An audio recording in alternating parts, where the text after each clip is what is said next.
Irmãos queridos, eu vos saúdo com a paz do Senhor Jesus Cristo. Que alegria imensa poder contar com a sua participação aqui conosco neste encontro semanal no canal AD Prudente Oficial. Se você ainda não se inscreveu, não perca tempo, se inscreva, compartilhe, curta e comente, se for o caso, nesta plataforma, a fim de que este vídeo seja notificado para mais pessoas terem acesso aos conteúdos que aqui estão sendo inseridos. Nós somos a AD Prudentina, Assembleia de Deus Ministério do Belém, Presidente Prudente, cujo pastor e presidente é o pastor Samuel Padilha de Siqueira, e eu quero em seu nome cumprimentá-los em nome de Jesus. Nós estamos na ocasião do próximo domingo, completando 112 anos das Assembleias de Deus no Brasil. Louvado seja Deus por isso. Há mais de um século, do Iapoque ao Chuí, a nossa igreja tem avançado, crescido significativamente e contribuído para a sociedade brasileira de maneira pontual. Pois bem, nós estamos na penúltima lição deste segundo trimestre que fora dialogado sob as lentes do pastor Elinay Cabral e que na presente lição de número 12, falará sobre a criação de filhos saudáveis. Notem que o texto áureo está descrito no Evangelho conforme Lucas, capítulo 2, versículo 52, que diz: crescia Jesus em sabedoria, estatura e em graça diante de Deus e dos homens. A verdade prática afirma que a vontade de Deus é que os pais eduquem seus filhos de acordo com os princípios divinos, a fim de que estes filhos cresçam de maneira saudável e equilibrada. Nós temos uma leitura de praxe, a leitura norteadora, lida como bíblica em classe, que está no Evangelho conforme Lucas, capítulo 2, versículo 40, e posteriormente os versos 42 ao 52.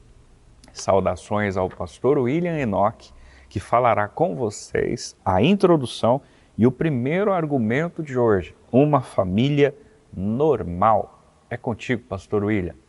Olá, meus irmãos, a paz do Senhor Jesus, seu irmão em Cristo, William Enoch. É uma alegria imensa, mais uma vez, estarmos falando juntos, estudando a poderosa palavra de Deus. E o nosso primeiro tópico dessa lição tão importante sobre a qualidade da criação, como criar de forma saudável os nossos filhos. E ao longo desse trimestre, eu penso que ficou claro que a família, que é projeto de Deus, que a família equilibrada, a família saudável, ela é resultado, até porque ela é a célula-mãe da sociedade, ela promove também o equilíbrio social. A família estruturada, ela permite, ela contribui para o desenvolvimento de seus filhos com qualidade, fazendo com que na escola esses filhos sejam pessoas exemplares no trabalho, na faculdade, não só no ambiente familiar e, consequentemente, aqui na igreja. São pessoas abençoadas por Deus. E nada melhor do que olharmos para um exemplo maravilhoso de uma família normal que a Bíblia nos recomenda como modelo. E é o primeiro tópico, dados gerais da família de José e Maria, que eram descendentes da família real de Davi, eram da raiz de Jessé. O casamento ocorreu depois que o anjo do Senhor faz a revelação a José que a sua noiva estava grávida e que o filho do ventre fora gerado pelo Espírito Santo. Imagine você como entender tudo isso do ponto de vista humano, como compreender uma situação assim, mas de fato louvamos a Deus porque era um projeto, um propósito de Deus para que isso ocorresse. Depois que José, então, teve um relacionamento marital com Maria. E aí podemos inferir que a partir do relato de Mateus, e José despertando do sonho, fez como o anjo do Senhor lhe ordenara. E a Bíblia diz, ele recebeu a sua mulher. Está no texto, e ele não a conheceu até que deu à luz a seu filho primogênito e pôs-lhe o nome de Jesus. Nasce Jesus, não é? Um nascimento maravilhoso, mas também um nascimento simples em uma manjedoura, não é? Toda essa história do nascimento de Jesus que traz não só uma reflexão, mas o cuidado providencial de Deus para que cumprisse toda a palavra. Os filhos de José e Maria, depois de Jesus, que Jesus é o primogênito, e a Bíblia registra que os pais tiveram outros filhos. Nasce Tiago, José, Judas, Simão e pelo menos mais de uma irmã. Os seus irmãos não o aceitavam como Messias e é por isso que o rejeitavam. Mas somente depois da ressurreição, seus irmãos aceitaram e o receberam. Tiago, talvez um dos mais incrédulos, tornou-se um seguidor de Jesus Cristo e mesmo não sendo um dos apóstolos, ele tornou-se o líder principal da igreja em Jerusalém. Então, vamos entender que Jesus nasce a partir, a concepção é através da obra do Espírito Santo, mas Jesus nasce em uma família normal. Então, houve na família de Jesus ensinamento, houve na família de Jesus também dificuldades. Os próprios irmãos, você acabou de entender, de ler, que não o aceitavam. Então, essa normalidade em família é a ideia de que é natural enfrentarmos desafios, diferenças e aprender a conviver também é uma das demandas. Aprender a ser família. E como é ser família? Entender, sim, que é o nosso porto seguro, é o espaço onde discutimos, conversamos, apresentamos as nossas fraquezas, os nossos limites, as nossas forças também, mas é um ambiente de aceitação, de tratamento, de aprendizagem. Por isso, em uma família normal, nós temos todas essas situações que eu e você vivenciamos em família. E o que é interessante, compreender que todos nós precisamos, em todo tempo, reconhecer no outro que somos parte, que somos próximos, que somos irmãos. Então, sim, desenvolver a prática do amor, desenvolver a convivência, a manutenção do respeito, da cordialidade, para que essa família, então, tenha estrutura. E isso é dentro da família. A educação, ter princípios, valores, isso mostra que é somente dessa forma, nesse caminho. E, obviamente, a base é palavra de Deus. A base é estrutura a partir da palavra de Deus, para que tenhamos uma vida abençoada pelo Senhor. Pois bem, queridos, estamos de volta para tratar o tópico 2 com vocês. Estou muito feliz, já disse isso ao início, mas revê-los novamente é um grande prazer e a nossa expectativa é que de uma maneira muito sucinta, de uma maneira até um tanto superficial, haja vista que o que fazemos aqui é um extrato de todo o conteúdo que está no entorno contextual da figura de Cristo Jesus, mas ainda assim esperamos que de alguma forma consigamos contribuir com você através da ação do Espírito Santo e com a bênção de Jesus Cristo. Pois bem, o modo de criação de Jesus é o assunto desse tópico. Notem que o pastor Elienay Cabral resolveu criar aqui dentro desse argumento 4 pontos essenciais. A começar pela ideia de Jesus como filho especial. A gente precisa tecer uma consideração muito importante aqui. Primeiro, com relação à expressão especial, né? O fato de essa epígrafe, esse subtítulo estar contido desta forma, não tem nenhum sentido técnico, propriamente dito. Na realidade, o sentido é proposital, é justamente dado às características, aos predicados que Jesus dispunha e que de fato são predicados muito notáveis. Mas, por incrível que pareça, o primeiro argumento ele desconstrói qualquer possibilidade de predileção.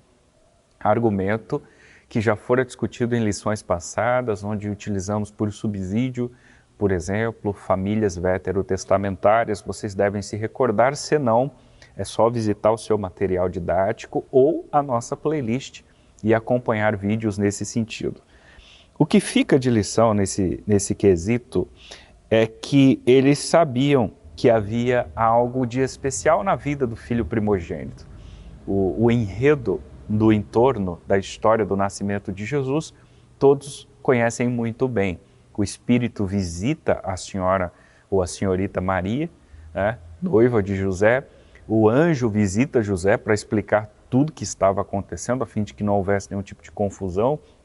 Muito embora essa seja uma das histórias mais marcantes da Bíblia Sagrada.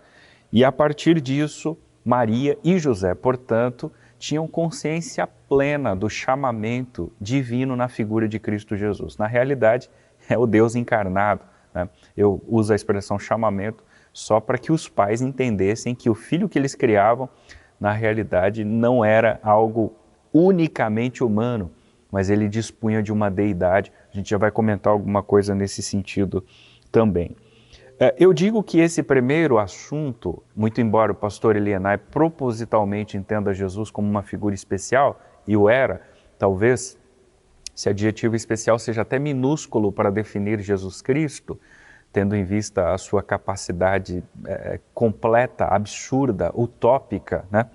Mas chama atenção porque José e Maria, que construíram e constituíram uma família a partir de Jesus com outros filhos do casal, não fizeram predileção, né? Não há em nenhum momento da história, e especialmente os narradores do Evangelho, Mateus, Marcos, Lucas e João, quer os sinóticos ou quer João, que tem uma visão mais ímpar desse contexto, você não percebe nenhuma citação específica onde os irmãos de Jesus estão sendo depreciados, comparados a ele. Você não encontra nenhum tipo de nota nesse sentido. E isso é muito positivo, tendo em vista que, de fato, José e Maria acertaram no que tange a criação dos seus filhos, muito embora soubesse que em Jesus houvesse uma situação especial. Na realidade, todo o ensinamento que toma por base a figura de Jesus tende a partir da premissa de que ele é Deus e, portanto, é algo incomparável. É muito comum quando um pai vai dizer ao filho sobre um comportamento que Jesus teve enquanto criança, que o filho talvez responda ao pai: poxa, mas ele era Jesus, logo era Deus. Como comparar a figura de Cristo com qualquer outro filho ou com qualquer outra família? Dá impressões de que se torna algo utópico, inatingível, né? Mas é preciso destacar também que dentro da família de Jesus, nós temos a concepção da figura deidade. Nós temos o Deus encarnado, mas nós temos o homem Jesus, que vai enfrentar todo o processo cognitivo, todo o processo de desenvolvimento que outras crianças da Judéia também enfrentavam. Aliás, estes são os assuntos que são vistos como subsequentes. Se você ler o item 2, 3 e 4, você vai notar uma ordem crescente do ministério, não necessariamente, mas do crescimento e do desenvolvimento de Cristo Jesus. Porque quando a gente fala de ministério de Jesus, humanamente, a gente vai para os 30 anos, isso é um período posterior, que não é assunto do tópico 2. Aqui, o autor elenca a infância a priori e dentro dela, ele destaca qual foi o comportamento de José e Maria nesse, digamos, período sensorial ou pré-operatório, por assim dizer, como diria o senhor Jean Piaget, o biólogo e epistemológico suíço que fez questão de estudar o desenvolvimento infantil e chegou a determinadas conclusões, né? Pois bem, José e Maria levaram o menino para a circuncisão no 8º dia, isto é, seguiram o critério estabelecido na Torá. Todo o tratamento que Jesus recebeu foi semelhante a todos os outros meninos conhecidos na infância da Judéia. Não houvera nenhum tratamento distinto, a começar pelo nascimento de Jesus, que se dera numa condição de classe baixa. Jesus não nasceu num palácio, ele nasce numa manjedoura, e você conhece as características de uma manjedoura. Eu não quero sensacionalizar o fato, mas notem que Jesus recebe, no seu contexto primário, um tratamento muito parecido com as outras crianças que também recebiam tratamentos iguais aos dele. O que vale destacar aqui no item 3, com relação à adolescência de Jesus, é que o verso 52 do capítulo 2 de Lucas diz que ele crescia em estatura, sabedoria e graça. Eu gosto de me atentar um pouquinho para os detalhes, e se você olhar para a Bíblia, você vai perceber que o texto áureo, essa referência que eu cito, faz menção a 3 elementos importantíssimos na característica do desenvolvimento de Jesus. A Bíblia fala sobre crescimento, portanto fala sobre desenvolvimento, portanto fala sobre avanços cognitivos, né, que houveram em Cristo. Cristo não nasceu pronto, ele se submeteu a ser gerido por sua mãe. Na Bíblia não fala de um nascimento prematuro, portanto, suponhamos que ele vivera 9 meses no ventre de Maria, nascera, enfrentou todo o processo necessário que quaisquer crianças enfrentaria, inclusive crescera em estatura, isso fala de um crescimento físico, nós temos a sabedoria, isso fala de um crescimento social, e nós temos a graça, o que fala de um crescimento espiritual.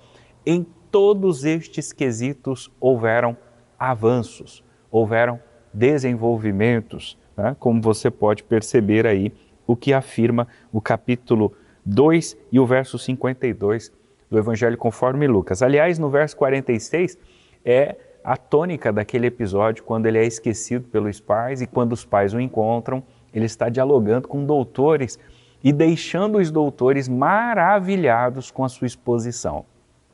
Isso é impressionante. É só uma nota de rodapé. Com 12 anos de idade, ele era um sujeito conhecido como filho da lei, que no hebraico, bar mitzvah, né, a expressão utilizada no original, e que a alfabetização comum daqueles dias era uma alfabetização muito crítica, voltada para a Torá. Então a Bíblia Sagrada, as Escrituras, era o fundamento basilar para a educação do sujeito, que a essa altura, com 12 anos de idade, obviamente que já tinha um entendimento de leitura, era lido, portanto, como um filho da lei. Quero destacar uma obra de Daniel Hobbes, historiador francês, A Vida Diária nos Tempos de Jesus.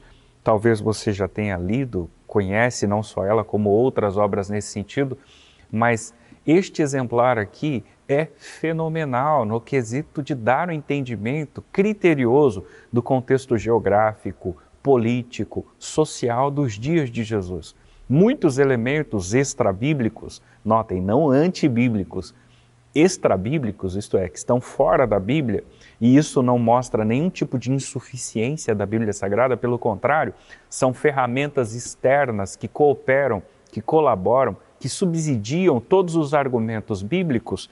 Este autor se preocupa em elencá-los, em destacá-los, em evocá-los, em apresentá-los com uma riqueza de detalhes, com uma série de coleta de dados que pode facilitar, inclusive, argumentos nesse sentido linguístico, no sentido cultural, no sentido profissional e outros mais. Em se tratando de quesito profissional, a despeito, você pode olhar o item 4, que fala sobre a juventude de Jesus. E eu diria que esse é o período em que a Bíblia se silencia, né? Porque dos 12 aos 30 anos de idade, você não se depara com argumentos significativos na vida de Jesus.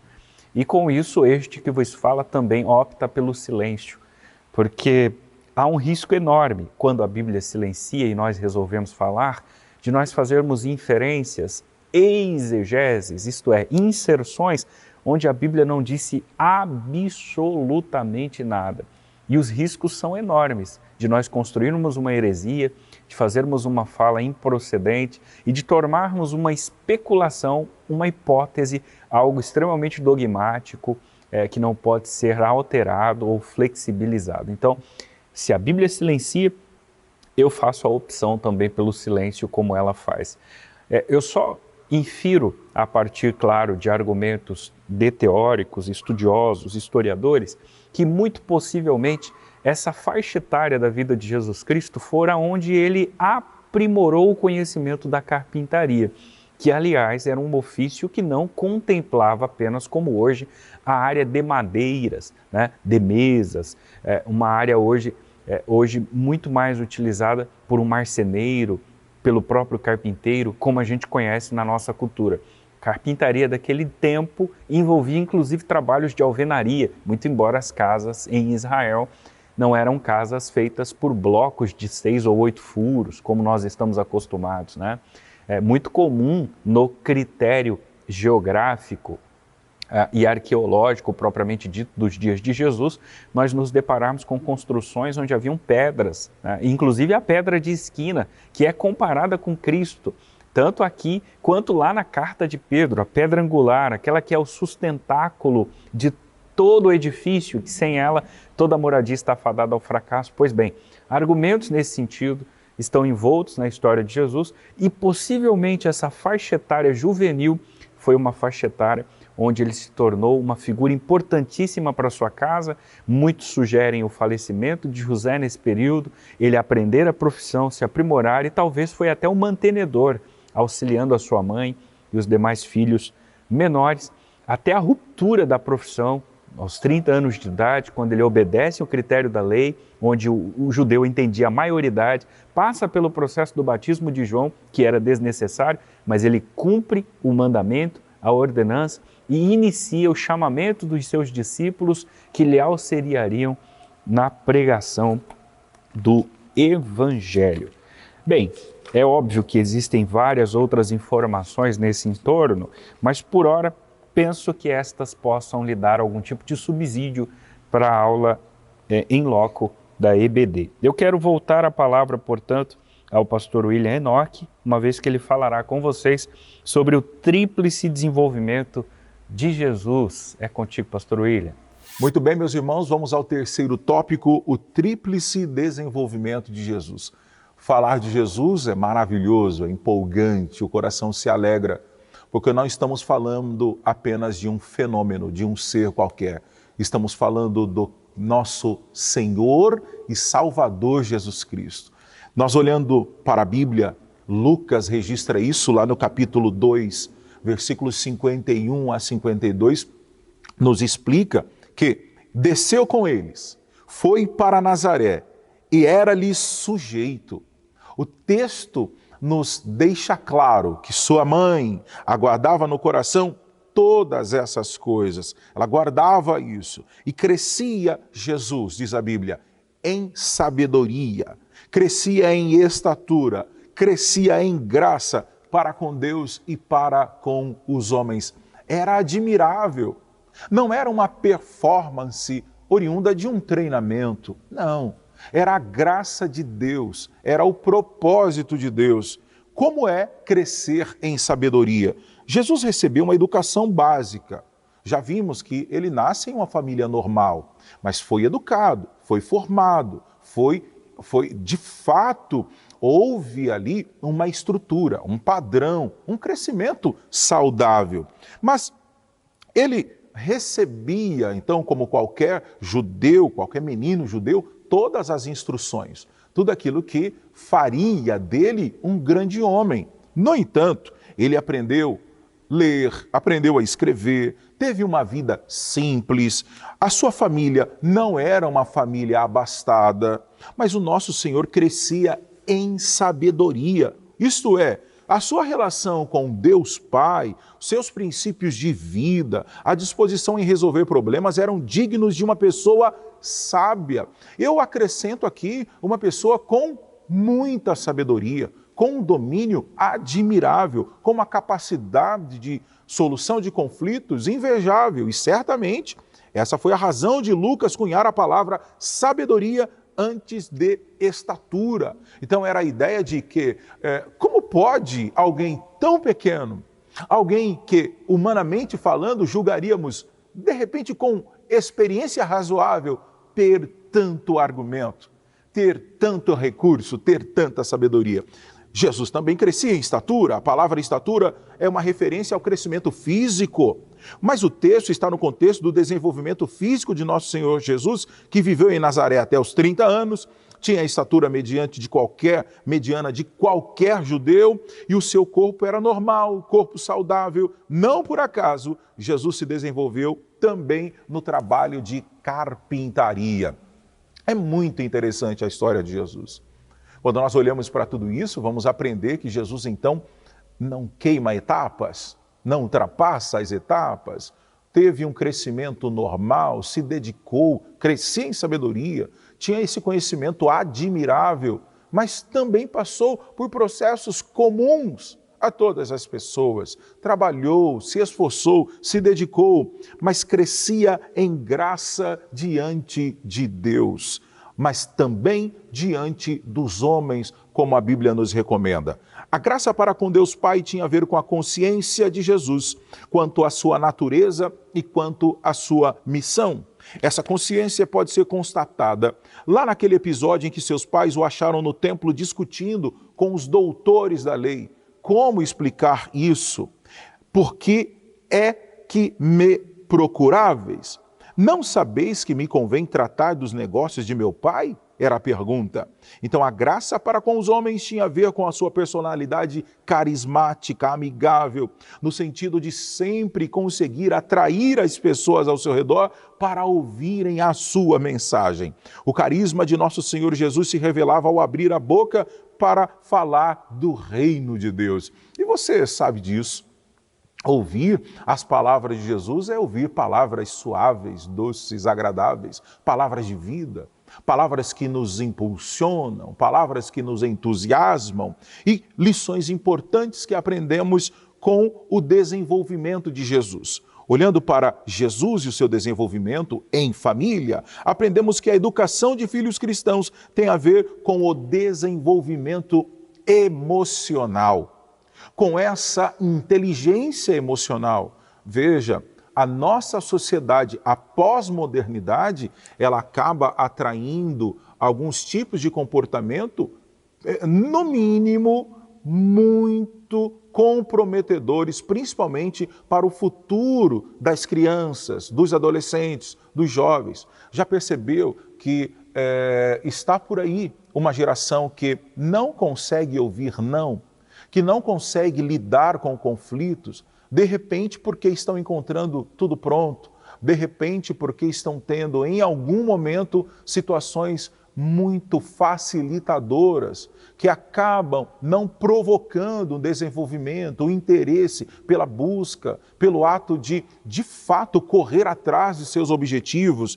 Esse desenvolvimento emocional precisa ser visto com atenção. E é um alerta, principalmente a nós pais, para tentarmos entender quais são os conflitos dos nossos filhos. Até porque a geração é diferente, os desafios também são diferentes, as oportunidades também são diferentes. Então, vale ressaltar que a inteligência emocional, o desenvolvimento emocional é importantíssimo.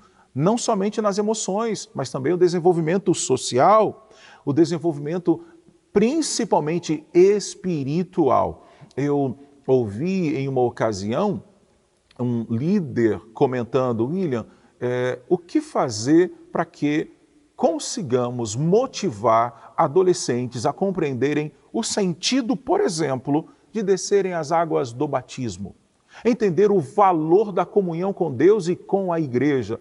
Obviamente que estou dizendo isso em uma idade hábil, onde esse irmão adolescente tenha condição de compreender a importância dessa decisão. Não estou dizendo para queimar etapas, para precipitar, nada disso.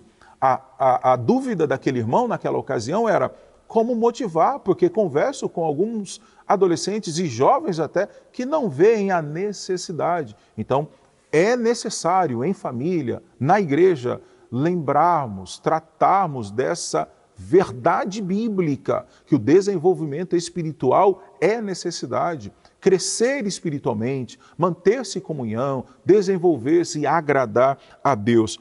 Os pais precisam ter consciência de que está sob a sua responsabilidade prover o ambiente propício para que os filhos se desenvolvam de maneira saudável, mas de forma geral. Outro fator de destaque é a sabedoria dos pais de Jesus em não manifestar predileção pelos filhos, como já estudamos aqui. Por exemplo, a singeleza de Maria em guardar tudo no coração revela uma personalidade discreta, não precipitada, mas equilibrada. Então, equilíbrio e bom senso não podem faltar na educação dos nossos filhos. Jesus crescia em estatura, em sabedoria, porque também foi participante de um processo onde teve desenvolvimento emocional, social e desenvolvimento espiritual. Que Deus nos ajude a criar os nossos filhos na orientação da palavra de Deus e que eles tenham essa saúde espiritual, que eles tenham esse compromisso com Deus, que eles sejam bem cuidados emocionalmente, que eles sejam bem cuidados para que tenham também um acesso social, uma boa formação, compromisso, e é isso que Deus quer e tem para a sua família, em nome de Jesus. Muito bem, queridos, com a graça de Deus, atingimos a conclusão deste conteúdo e foi um imenso prazer poder contar com a sua audiência. Continue compartilhando, acessando, curtindo a página, porque fazendo isso, você consegue de alguma forma publicar, projetar e tornar visível o avanço do reino e do Evangelho de Cristo Jesus. Eu finalizo destacando que a família de Jesus, portanto, se porta como um protótipo no quesito formação familiar. Duas lições são imprescindíveis, notáveis, diga-se de passagem. A primeira delas é com relação aos pais, porque aos pais nota-se, a partir da figura de José e Maria, que nos cabe a responsabilidade de sermos equilibrados. Mas também existe uma segunda lição voltada aos filhos, porque aos filhos, muito embora a comparação pareça ser uma utopia, mas se vira em Cristo enquanto criança e enquanto um adolescente, uma figura extremamente obediente. Aos pais, o equilíbrio, aos filhos, a obediência. Se conseguirmos trilhar esses caminhos, se conseguirmos fundir essas duas vivências, muito possivelmente nós teremos na família um ambiente emocionalmente desenvolvido, não só emocionalmente, mas também espiritualmente para a glória de Deus Pai. E o meu desejo é que Deus abençoe você e a sua casa, em nome de Jesus. Eu quero convidá-la para fazermos uma oração e pedirmos a bênção de Deus, portanto, sobre nós todos. Vamos orar? Amado Deus, graças te damos por esta nobilíssima oportunidade. Obrigado, Jesus, por me dar condições de poder, através deste vídeo, desta plataforma, desta tecnologia, adentrar a casa deste irmão e desta irmã e semear a tua palavra. A EBD, a Escola Bíblica Dominical, é um potencial magnífico, formador, onde nós, enquanto alunos desta seara, a estes que nos ouvem, que são professores das escolas dominicais espalhadas pelo nosso campo, pelo nosso estado, pelo nosso país, também, Deus, se alimentam da Tua palavra, a fim de que cresçam e se desenvolvam como sujeitos e como cristãos.